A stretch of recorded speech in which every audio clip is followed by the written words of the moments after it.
أعوذ بالله من الشيطان الرجيم پناہ مانگتا ہوں میں اللہ کی شیطان مردود سے۔ بسم الله الرحمن الرحيم شروع اللہ کا نام لے کر جو بڑا مہربان نہایت رحم والا ہے۔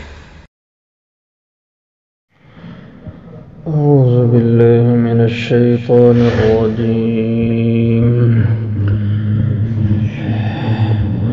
بسم الله الرحمن الرحيم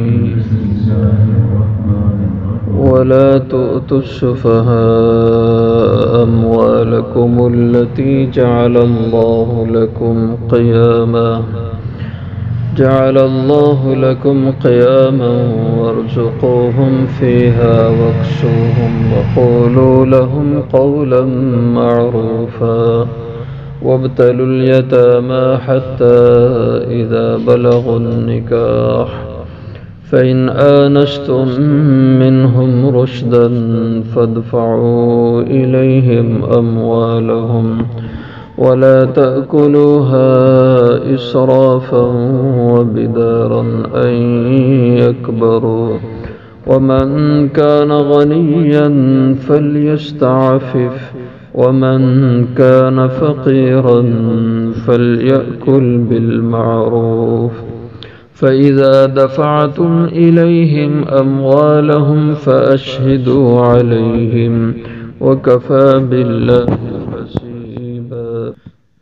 ولا تؤتوا السفهاء اور نہ تم دو السفهاء ناسمجھوں کو اموالکم مال اپنے التی وہ مال جعل اللہ لکم بنایا اللہ نے جس سے تمہارے لیے قیاماً قائم رہنے کا سبب ورزقوہم فیہا اور کھلاتے رہو انہیں اس میں وکسوہم اور پہناتے رہو وقولوا لہم اور کہو انہیں قولا معروفا بات اچھی وابتلوا الیتاما اور آزماتے رہو یتیم بچوں کو حتیٰ یہاں تک کہ اذا بلغوا النکاح جب وہ پہنچ جائیں نکاح کی عمر کو فإن آنستم منہم پھر اگر محسوس کرو تم ان سے رشدن سمجھ بوجھ فادفعوا الیہم تو پھر دے دو ان کی طرف اموالہم ان کے مال ولا تأکلوها اور نہ کھا جاؤ ان کے مال اسرافاً حد سے تجاوز کرتے ہوئے وبداراً اور جلدی جلدی ان یکبروا اس خطرے سے کہ وہ بڑے ہو جائیں ومن کان غنیًا اور جو شخص ہو مالدار فلیستعفف پھر چاہیے کہ وہ اس سے بچے ومن کان فقیراً اور جو شخص ہو تنگ دست فقیر فلیأکل پھر وہ کھا لے بالمعروف لیکن مناسب طریقے سے فَإِذَا دَفَعْتُمْ إِلَيْهِمْ پھر جب تم دے دو ان کی طرف حوالے کر دو ان کی طرف اموالہم ان کے مال فَأَشْهِدُوا عَلَيْهِمْ تو پھر گواہ بنا لو ان پر وَكَفَى بِاللَّهِ حَسِيبًا اور کافی ہیں اللہ حساب لینے والے۔ یتیموں کے حقوق کے بارے میں بیان ہو رہا ہے کہ دور جاہلیت میں لوگ یتیموں کی حق تلفی کرتے تھے عورتوں کی حق تلفی کرتے تھے تو اس کے حوالے سے اللہ نے تاکیداً ارشاد فرمائے ہیں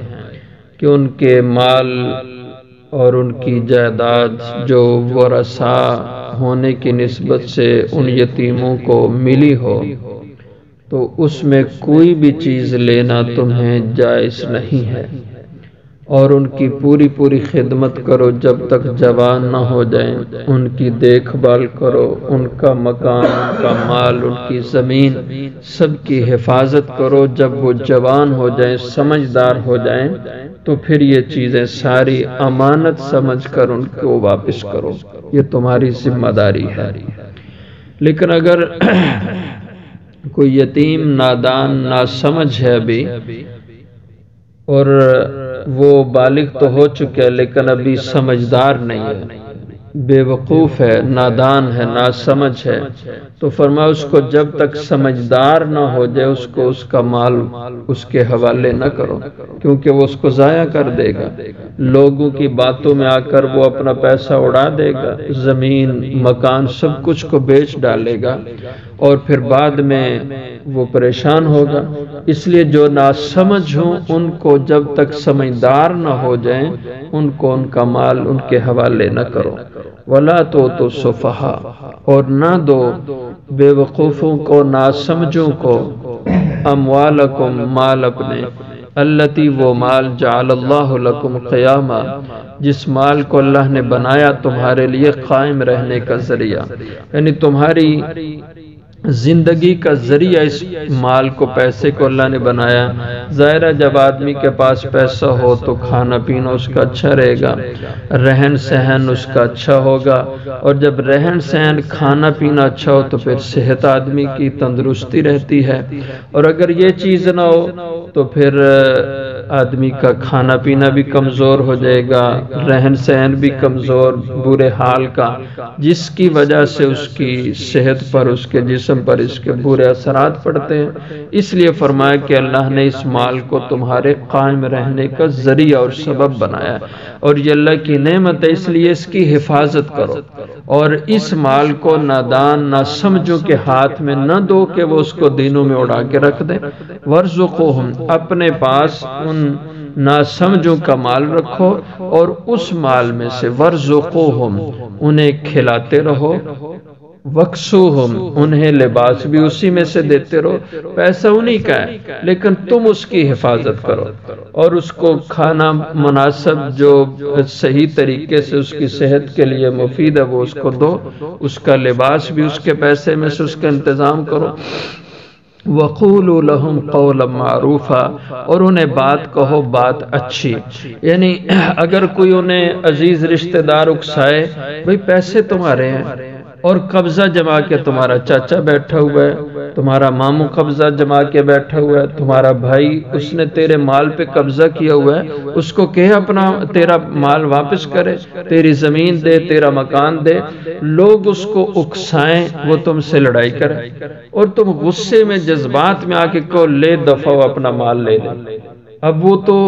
لوگ اس کو ایسے کہیں گے یا اس کے اپنی عقل میں ایسی بات آ رہی ہے، وہ تو نادان ہے، آپ جذباتی ہوئے آپ نے اس کو اس کی چیز حوالے کر دی، وہ تو اس کو اڑا دے گا دنوں میں۔ اس لیے وَقُولُوا لَهُمْ قَوْلًا مَعْرُوفًا، اگر کسی کے اکسانے پہ وہ تم سے الجھے اپنے مال کے حوالے سے کہ تم اس کو واپس کرو، تو تم جذباتی نہ، ٹھنڈے ہو کے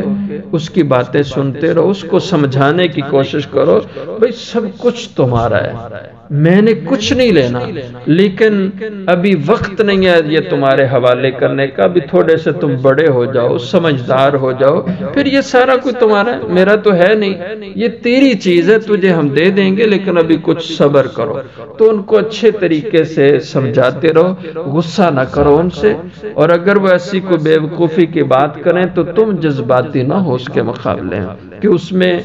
خیر ان کے حق میں، ان کے حق میں بہتری یہ ہے کہ تم ان کو سمجھاتے رہو اور ان کو مال، ان کی چیز واپس نہ دو۔ وَابْتَلُوا الْيَتَامَى، اور ان کا امتحان لیتے رہو، ان کو آزماتے رہو، ان یتیموں کو ان کا امتحان لیتے رہو۔ امتحان کا مطلب یہ کہ کبھی کے بار چیک کرو کہ اس کو سمجھ آ گئی ہے، یہ باشعور ہو گیا ہے، کہ وہ ایسے کہ اس کو پیسے پکڑا دو 5-10 ہزار روپے، بس کہہ دو کہ یہ پیسے تم اپنے پاس رکھو، یہ بتانے کی ضرورت نہیں کہ اس سے یہ خرید لو یا اس سے کچھ بھی نہ تم خریدو، بس پیسے اس کو دے دو۔ اب مہینہ 2 مہینے اس کو چیک کرو وہ ان پیسوں سے کیا کرتا ہے۔ اگر تو 2 مہینے بعد تم اس سے پوچھو بھئی میں نے آپ کو پیسے دیے تھے تو وہ کدھر ہیں، کیا کیا آپ نے، اگر تو اس نے کوئی کام کی اپنے نفع کی چیز خرید کے رکھی ہوگی تو تم سمجھ جاؤ گے کہ واقعی اب اپنے نفع نقصان کو سمجھ رہا ہے، اور اگر اس نے للی تللی چیزوں کے اندر اس کو پیسے کو اڑا دیا ہوگا، عیاشی میں لگا دیا ہوگا، تو تمہیں سمجھ آ جائے گی کہ ابھی یہ بے وقوف ہے، نفع نقصان کو نہیں سمجھتا۔ یا آزمانے کی، ان کا امتحان لینے کا طریقہ یہ بھی ہو سکتا ہے کہ آپ انہیں پیسے دیں، کہو کہ جا کے اپنے بازار سے کپڑے جوتے خرید لاؤ۔ اب وہ جب خود جا کے خریداری کرے گا تو اگر تو بالکل ردی چیز لے آتا ہے تو سمجھ جاؤ کہ اس کو ابھی کوئی سمجھ نہیں ہے، پیسہ خرچ کرنے کا، سامان خریدنے کا بھی اس کو کوئی شعور ہی کوئی نہیں ہے۔ اور یا یہ ہے کہ اس کی ضرورت 1000 روپے کے یا 2000 روپے کے سوٹ کی ہے، وہ 5000 کا سوٹ خرید کے لے آتا ہے، تو سمجھ جاؤ کہ یہ ابھی سمجھدار نہیں، بے وقوف آدمی ہے۔ تو اس طرح ان کو آزماتے رہو حتی اذا بلغوا النکاح، یہاں تک کہ جب وہ نکاح، شعور، سمجھ کی عمر کو پہنچ جائیں اور پھر تم سمجھو کہ واقعی باشعور ہو گئے ہیں، تو پھر فَإِنْ آنَسْتُم مِّنْهُمْ رُشْدًا، پھر اگر تم محسوس کرو ان سے رشدًا، سمجھداری اور دانائی کو، فَادْفَعُوا إِلَيْهِمْ أَمْوَالَهُمْ، تو لہٰذا پھر حوالے کر دو ان کے مال، وہ ان کا مال ہے، اب وہ اپنے عقل شعور سے اس مال کو، اس کی حفاظت بھی کریں اور اس کو استعمال بھی کریں۔ وَلَا تَأْكُلُوهَا إِسْرَافًا وَبِدَارًا أَن يَكْبَرُوا، اب جو شخص یتیم کی کفالت کر رہا ہے اس کو پہلے بھی کچھ ہدایات دی، مزید اس کو یہ بات اللہ جل شانہ سمجھا رہے ہیں کہ اب ایک شخص اگر اس یتیم کے مال کی حفاظت کر رہا ہے، اس کی پرورش کر رہا ہے، تو اگر وہ اس کے مال میں سے کچھ لینا اس کی کوئی مجبوری ہو کہ یہ خود بھی غریب آدمی ہے، آگے اس کا الگ بھی ذکر آ رہا ہے، تو اگر اس کو کوئی ضروری ہے اس کے مال میں سے، مثلا یہ ہے کہ کھانا اکٹھا دونوں کا پک رہا ہے، یہ کھانا پکاتا ہے، اس میں اپنا بھی حصہ ڈالتا ہے اور یتیم کا بھی حصہ ڈالتا ہے، لیکن یہ ہے کہ عام روٹین میں ہفتے میں جو لوگ اچھے اسودہ حال ہے وہ بھی ہفتے میں 1-2 دن گوشت پکاتے ہیں، اور یہ کرے کہ چلو یتیم کا مال ہے، ہر دوسرے دن گوشت پکانا شروع کر دیں، زیادہ خرچہ کرے تو اسرافاً کا معنی ہے حد سے زیادہ، جو ضرورت ہے اس سے بھی زیادہ خرچ کرنا، وبدارن، بیدارن کے معنی جلدی جلدی کسی چیز کا استعمال جلدی جلدی کرنا، تو فرمایا وَلَا تَأْكُلُوهَا إِسْرَافًا وَبِدَارًا، اور نہ کھاؤ تم ان یتیموں کا مال اسرافاً بے جا، حد سے بڑھ کر، وبدارن، اور جلدی جلدی کہ زیادہ پیسے تم ان کے خرچ کرو، کیوں؟ أَن يَكْبَرُوا، اس خیال سے کہ وہ کہیں بڑے نہ ہو جائیں، وہ بڑے ہوں گے تو پھر ہم سے پیسے واپس لے لیں گے، اس لیے جتنے دن پیسہ ہمارے قبضے میں ہے تو خوب اس کوڑا و عیاشی کرو۔ فرمایا اس کی تمہیں اجازت نہیں ہے، وہ مال تمہارے پاس امانت ہے، اس کو امانت سمجھ کے بقدر ضرورت استعمال کرو۔ وَمَنْ كَانَ غَنِيًّا، لیکن جو شخص اس یتیم کا سرپرست، اس کا کفیل کفالت کرنے والا، وہ غنی ہے، مالدار ہے، آسودہ حال آدمی ہے، صاحب نصاب، صاحب استطاعت ہے، فَلْيَسْتَعْفِفْ، تو چاہیے کہ وہ آدمی اس یتیم کے مال سے بچتا رہے، وہ اس کا مال 1 روپیہ بھی اپنی ذات پہ استعمال نہ کرے، کیونکہ وہ غنی مالدار ہے، اس کو اس کا پیسہ نہیں لگ سکتا۔ غنی مالدار سے مراد صاحب نصاب ہے۔ صاحب نصاب کا مطلب یہ ہے کہ ایسا شخص جس کے پاس زکوٰۃ کے نصاب کے بقدر پیسے نہیں ہیں۔ زکوٰۃ کے نصاب کا مطلب یہ کہ اگر اس کے پاس کیش یا سونا چاندی کی شکل میں اس کے پاس اتنی رقم ہے، یا یہ چیزیں چاندی بھی ملا کے سونا بھی ملا کے اتنے بن جاتے ہیں کہ جو 52.5 تولہ چاندی کی قیمت کے برابر ہو جائیں، مثلا آج کل کے لحاظ سے 39,000 کے لگ بھگ 52.5 تولہ چاندی کی قیمت بنتی ہے۔ تو اگر کسی کے پاس تھوڑی سی چاندی تھوڑا سا سونا ہے اور ان دونوں کی قیمت بنائیں تو 39,000 یا اس سے اوپر ہو جاتی ہے، تو یہ آدمی مالدار ہے۔ یا کیش پیسے موجود ہیں اتنی مقدار میں تو مالدار ہے، یا یہ نہیں ہے، اس کے پاس گھر میں ضرورت سے زائد مال موجود ہے، فالتو مال جو استعمال میں نہیں آتا۔ مثلا عام طور پر ہمارے یہاں خواتین وہ بہت سے کپڑے انہوں نے گھر میں انسیلے رکھے ہوتے ہیں، اور اس کو کہتی ہیں برتن والے کپڑے، کہ شادی بیاہوں میں لوگ ایک دوسرے کو جو کپڑے دیتے رہتے ہیں تبادلے میں، اور وہ کمزور کپڑے ہوتے ہیں، لوگ خود نہیں پہنتے، وہ سنبھال کے عورتوں نے رکھے ہوتے ہیں کہ یہ برتن کے لیے رکھے ہیں، یہ ضرورت سے زائد چیز ہے۔ یا اسی طرح بہت سے بستر عورتوں نے گھروں میں بنا بنا کے رکھے ہوتے ہیں کہ کسی وقت ضرورت آ سکتی ہے، اور وہ کبھی سال میں بھی ضرورت ان کی نہیں پیش آتی، اور اگر کبھی سال میں ایک آدھ دفعہ 2-4 دفعہ استعمال بھی ہو جائیں تو اہل علم نے لکھا ہے کہ یہ ضرورت سے زائد چیز ہے۔ اور اسی طرح کسی نے ٹی وی رکھا ہوا ہے، اس طرح کی فضولیات کی جو چیزیں ہیں، یہ سب ضرورت سے زائد مال ہے۔ ایسا مال اس کی قیمت بنائیں تو یہ 39,000 کے برابر اگر بن جائے تو یہ شخص صاحب نصاب ہے، اس پہ زکوٰۃ دینا آ جاتا ہے، اس کو نہ زکوٰۃ لگ سکتی ہے نہ اس کو صدقہ لگ سکتا ہے، یہ خود صاحب نصاب آدمی، یہ خود مالدار ہے۔ تو ایسے آدمی کو کہا جو مالدار ہے فلیستعفف، وہ یتیموں کے مال سے اپنے آپ کو بچا کے رکھے۔ ومن کان فقیرا، اور جو فقیر ہے، تنگ دست ہے۔ فقیر کی تعریف کیا ہے؟ فقیر کہتے ہیں کہ من لا یملک قوت یومہ، ایسا آدمی جس کے پاس ایک دن کا بھی کھانا نہ ہو، جس کے پاس ایک دن کی خوراک بھی نہ ہو،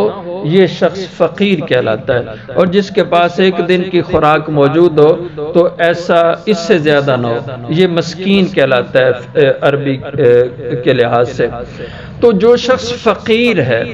بہت تنگ دست ہے، یعنی جس کے پاس ایک دن کے لیے بھی گھر میں کھانے پینے کو کچھ نہیں ہے، یہ بہت تنگ دست ہے۔ ہمارے معاشرے میں تو ایسا کوئی نہیں ہوگا، اکثر لوگ ہیں جن کے پاس کئی دن کا راشن پانی گھروں میں ہوتا ہے۔ تو جو فقیر ہے فلیاکل بالمعروف، تو اس کو چاہیے وہ کھا لے بوقت ضرورت، بالمعروف، وہ بھی اچھے طریقے سے اس یتیم کے مال میں سے۔ تو یہ معروف کی قید اس لیے لگائی کہ جو یہ روٹین سے کھا لیتا ہے، روکھی سوکھی غریب آدمی کبھی اچار سے بھی کھا لی، اگر اس کو کھانے کی ضرورت آئے تو بس اتنا ہی کھانا یتیم کے مال میں سے کھا سکتا ہے۔ یہ نہیں کہ اب یتیم کا مال ہے تو اس لیے اب گوشت پکا لو، اب یہ فلاں چیز لے آؤ، اس کی اجازت نہیں ہے۔ اس لیے فرمایا یہ فقیر کھا لے لیکن کھائے بالمعروف، دستور کے مطابق۔ فَإِذَا دَفَعْتُمْ إِلَيْهِمْ، پھر جب تم ادا کر دو ان یتیموں کو ان کے مال، فَاشْهِدُوا عَلَيْهِمْ، تو ان پہ گواہ بنا لو۔ جب یتیم کو مال واپس کرو تو 2 آدمی گواہ بنا لو کہ بھائی اتنی رقم میں آج کی تاریخ میں یتیم کو واپس کر رہا ہوں، تاکہ کل کلام وہ تمہیں پریشان نہ کرے کہ اتنے پیسے میرے باپ کی وراثت سے ملے تھے اور تم نے تو مجھے اتنے دیے۔ اور اصول تو یہ ہے کہ جب وہ یتیم کا مال اپنے پاس رکھے تب بھی گواہ بنائے کہ اتنا میں نے اس کا مال وصول کیا ہے، اور جب اس کو واپس کرے تب بھی فاشہدوا علیہم، اس پہ گواہ بنا لے، کل کوئی مسئلہ نہ بنے۔ باقی یہ تو تم نے احتیاط اپنی طرف سے کرنی ہے۔ جو آدمی اس معاملے میں بے احتیاطی کرے گا وَكَفَى بِاللَّهِ حَسِيبًا، تو اللہ کافی ہے حساب لینے والا۔ لِلرِّجَالِ نَصِيبٌ مِّمَّا تَرَكَ الْوَالِدَانِ وَالْأَقْرَبُونَ، یہاں ایک اور دور جاہلیت کی غلطی کی اصلاح اللہ نے فرمائی کہ دور جاہلیت میں لوگ وراثت میں عورتوں کا حصہ نہیں نکالتے تھے، عورت کو وراثت سے کچھ نہیں دیتے تھے، بچوں کو نہیں دیتے تھے۔ فلسفہ کیا تھا؟ کہتے تھے کہ یہ عورتیں چونکہ جنگ میں شریک نہیں ہوتی، جنگ نہیں لڑ سکتی، اس لیے جو جنگ کے لیے میدان میں نکلیں گے، لڑیں گے، مرد ہوتے ہیں، اس لیے جائیداد اور وراثت سے مردوں کو حصہ ملے گا، عورتوں کو جائیداد سے حصہ نہیں ملے گا۔ وہ نہیں عورتوں کو جائیداد سے حصہ دیتے تھے، تو اللہ نے اس بات کو بھی سمجھایا جیسے مرد کا اپنے وارث کی جائیداد میں حصہ ہے، ایسے ہی عورت کا بھی اپنے وارث کی جائیداد میں حصہ بنتا ہے، اور اس کی تفصیل کیا ہے انشاءاللہ وہ پھر اس کا ذکر آئے گا۔